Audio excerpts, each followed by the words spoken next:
સુરતમાં 1 ડિસેમ્બરના રોજ વિશ્વ એઇડ્સ દિવસની ઉજવણી અંતર્ગત અલગ અલગ કાર્યક્રમોનું આયોજન થવાનું છે, જેમાં રેલીથી લઈને સામાજિક સમરસતા પેદા થાય તે માટે પ્લે કાર્ડ લઈને એઇડ્સગ્રસ્તો અલગ અલગ સર્કલ પર ઊભા રહેવાના છે। સાથે જ વિદ્યાર્થીઓમાં જાગૃતિ આવે તે માટે શાળા કોલેજ કક્ષાએ કોન બનેગા ચેમ્પિયન નામની સ્પર્ધાનું આયોજન કરવામાં આવ્યું છે, જેમાં 500 વિદ્યાર્થીઓએ રજીસ્ટ્રેશન કરાવ્યું છે। પાસ થનારાને સર્ટિફિકેટ અને સન્માનિત કરવામાં આવશે। છેલ્લા 15 વર્ષથી એઇડ્સગ્રસ્તોને અપાતા માસિક ભથ્થામાં વધારો ન કરવામાં આવ્યો હોવાના આક્ષેપો કરવામાં આવ્યા છે, તેમજ મુસાફરી ભથ્થું પણ 2 વર્ષથી બંધ કરી દેવામાં આવ્યું હોવાનું જણાવવામાં આવ્યું છે।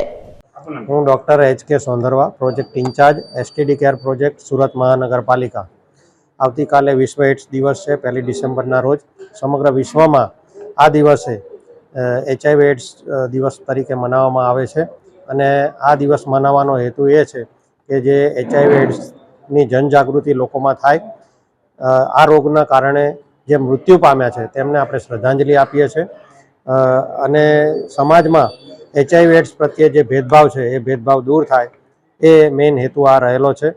સુરત મહાનગરપાલિકા દ્વારા આવતીકાલે જે આયોજન થયું છે એમાં એક વિશાળ રેલીનું આયોજન કરવામાં આવ્યું છે, જે સુરત રેલવે સ્ટેશનથી નીકળશે અને સમગ્ર અમીષા જે હોટલ છે ત્યાંથી લાલ દરવાજા થઈ અને પરત સુરત રેલવે સ્ટેશન આવશે, જેમાં માનનીય મેયરશ્રી, માનનીય કમિશનરશ્રી તથા અન્ય પદાધિકારીઓ હાજર રહેશે।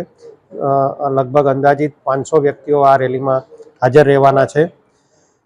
HIV એઇડ્સનો આ વર્ષનો જે થીમ છે વર્લ્ડ એઇડ્સ ડે નિમિત્તે એ take the right path, my health my right, એટલે કે અધિકારનો માર્ગ અપનાવીએ, મારું સ્વસ્થ મારો અધિકાર છે। એટલે આ જે થીમ છે એ આ વર્ષનું જે વિશ્વ એઇડ્સ દિવસ છે એ નિમિત્તે રાખવામાં આવી છે અને WHO દ્વારા રાખવામાં આવી છે।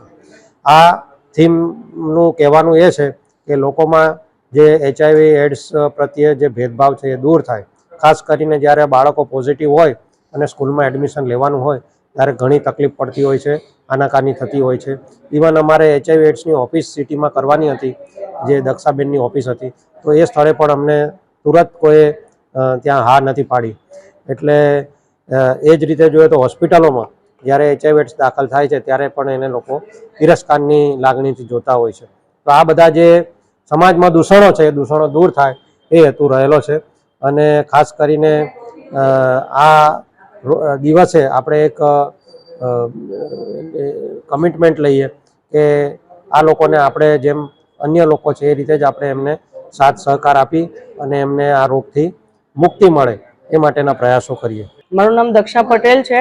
હું GSNP plus Gujarat state network of people in HIV, જે HIV પોઝિટિવ લોકોનું સંગઠન છે એની સ્થાપક છું।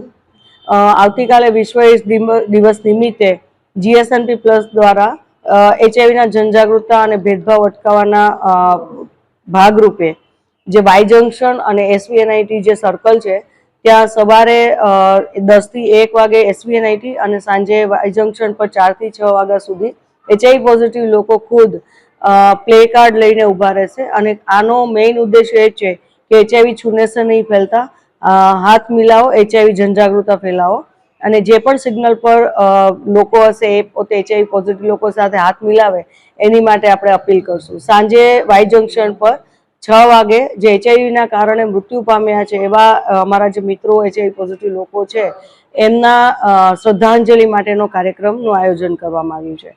વિશ્વ એઇડ્સ દિવસ નિમિત્તે આમ તો ઘણી બધી સેવાઓ HIV પોઝિટિવ લોકો માટે છે ગુજરાતમાં, ભારતમાં, પરંતુ ગુજરાત રાજ્યમાં પહેલું એવું સ્ટેટ છે કે જ્યાં ગુજરાત સરકારે એવી ઘણી બધી યોજનાઓ લાગુ પાડી છે। 2009થી આ યોજનાઓ ચાલે છે।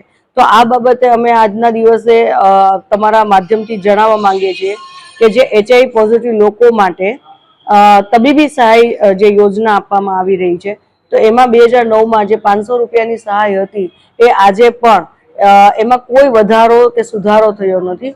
તો જે બાળકો, વિધવા બહેનો અને જે જરૂરિયાતમંદ HIV પોઝિટિવ લોકો છે એને જાતિ, જ્ઞાતિ, ધર્મના કોઈ પણ ભેદ વગર HIVના જ સેન્ટર પોઈન્ટથી વિચારીને એમને આ યોજનાઓનો લાભમાં સુધાર કરવામાં આવે। જે એમની દવાઓની જે ચોપડી હોય, ગ્રીન બુક કહેવાય એને, કે જે દરેક મેડિકલ કોલેજમાંથી આપવામાં આવે છે. તો એ જ એમને જ બેઝ બનાવીને આ યોજનાને 1000 રૂપિયા સુધી વધારો કરવામાં આવે.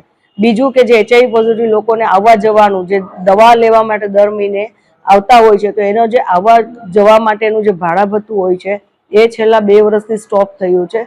તો આની માટે પણ ફરીથી તાત્કાલિક રીતે આ યોજના શરૂ કરવામાં આવે અને લાભાર્થીઓને એમના પોતાના આરોગ્ય માટે આપણે જેટલું પણ ગુજરાત સરકાર દ્વારા મદદ મળી રહી છે એમાં તાત્કાલિક આગળ વધવામાં આવે.